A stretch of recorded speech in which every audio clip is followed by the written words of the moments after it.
My name is Vanessa. I'm standing at the edge of the conference stage, the applause still ringing in my ears. The woman who just spoke up here, unafraid and confident, is a far cry from the girl who once let her family walk all over her. It's been a long journey, and it all started on that fateful Saturday morning. The digital beep sliced through my dreams like a razor. Beep, beep, beep. Access denied. I jolted awake, my heart pounding. The red numbers on my bedside clock read 8:15 a.m. Saturday in Austin. The sun slanted through my blinds in dusty stripes, but I barely noticed. The beeping continued, and I realized someone was at my door with the wrong code. It's Jake, I thought. What's he doing here? I sat up, the sheets tangling around my legs.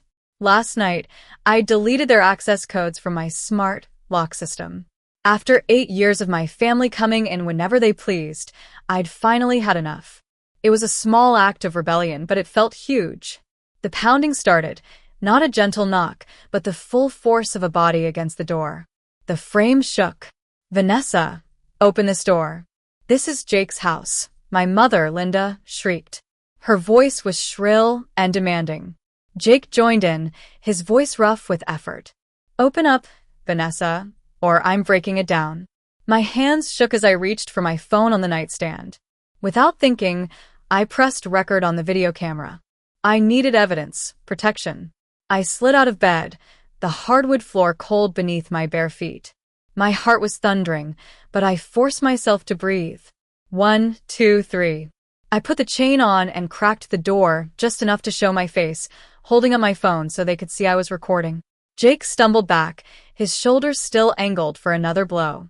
Behind him stood Linda, immaculate in a press suit, clutching a thick folder. My father, Robert, hovered by the elevator, avoiding my gaze. What are you doing? I managed to whisper. Linda scoffed, brushing imaginary lint from her sleeve. Stop this nonsense. We're here to get the house ready. Jake needs you to sign these papers. She waved the folder like a weapon. I stared at them, and suddenly, I was back at last night's dinner. It was Robert's birthday at his favorite Italian restaurant. Linda had raised her wine glass and said, "To Jake, who's finally getting the asset he deserves to start his business." The table went quiet. I looked up from my barely touched pasta. What asset? Linda laughed, a cold, tinkling sound. The condo, silly. You're just staying here. It's always been for Jake. Everyone laughed, my aunt, my cousins, even Robert. I sat there, the blood draining from my face, my fork suspended in mid-air. This condo, the one I'd bought 8 years ago, every mortgage payment coming from my account. It was supposed to be temporary until I saved enough to go to Chicago for my master's program, which I'd given up when Robert lost his job. And now, they were at my door, expecting me to hand it over. No, I said, the words small but firm. Jake's face contorted. What do you mean, no? Something shifted inside me. The tremor in my hand stopped, and the tightness in my chest loosened a bit. I stood up straight and met his gaze. I mean, no. You can't come in. This is not Jake's house. I pushed the door closed and turned around. My desk was just a few feet away, the bottom drawer slightly ajar from last night's frantic search. I grabbed the stack of papers I'd pulled out after dinner, after I'd realized what they were planning. When I faced the door again, I held them up. The deed, the mortgage statements, 8 years of payments from my account. This is my house, I said, my voice shaking but clear. The shock on their faces was almost comical. Linda's perfectly lined lips parted in outrage, and Jake's face flushed crimson. Robert finally looked at me, his expression unreadable. I slammed the door shut. The deadbolt clicked, and the electronic lock beeped, announcing that I was safe. On the other side, the screaming began. Linda's voice rose to a pitch I'd never heard before, and Jake pounded on the door. I leaned against the door, the phone still recording, and slid to the floor. My legs gave out, and the papers scattered around me like fallen leaves. I let the sobs come. 8 years of sacrifice, of believing I wasn't good enough, of staying in Austin instead of chasing my dreams. It all poured out of me. An hour passed before the hall went quiet.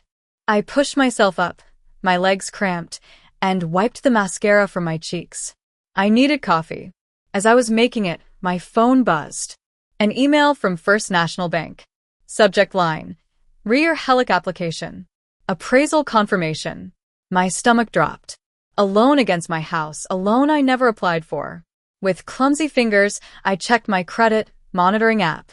There was a hard inquiry from the bank, dated a week ago. I realized then that they hadn't just claimed the condo was for Jake at dinner. They'd already acted on it. They'd used my personal information. The folder Linda was holding wasn't an application. It was the final paperwork they needed me to sign.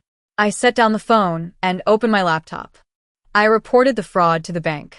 When the customer service representative asked who I thought had applied using my information, I took a deep breath and said, "My mother, Linda." After that, things got worse before they got better. Linda and Jake didn't give up. They left 1-star reviews on my interior design business, trying to ruin my reputation. But I fought back.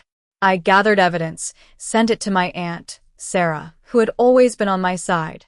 Then there was the family meeting at my parents' house. I walked in with 3 black binders filled with proof of their betrayal. When I showed them the evidence, the united front they'd presented shattered. Linda burst into angry tears, and Robert looked lost. 3 months later, my business was in shambles.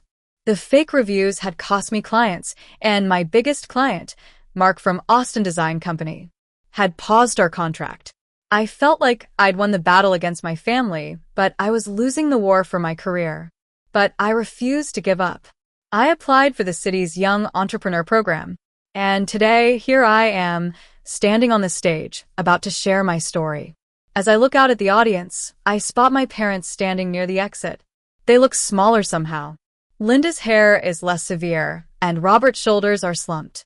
They approach hesitantly. "You did good, kid," Robert says quietly.